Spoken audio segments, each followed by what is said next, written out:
Deuxième stage du genre depuis la création de l'Association congolaise de combat Jiu-Jitsu dirigée par Manassé Ngangouin.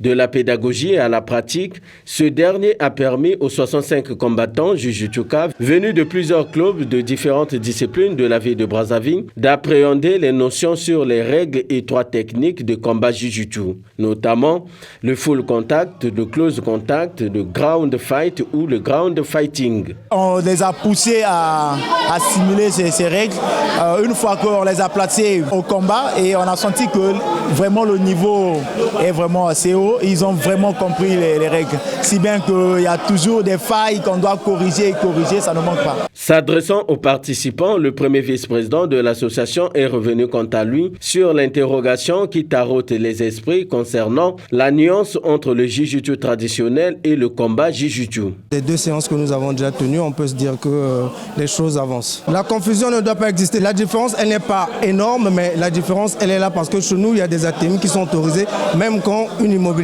est faite. C'est deux sports qui sont pas totalement opposés, mais qui ont des similarités, des particularités en fonction de chaque discipline, des objectifs des compétitions. Il y a deux fédérations internationales, en effet, il y a la Fédération internationale de Jiu-Jitsu et la Fédération internationale de combat Jiu-Jitsu.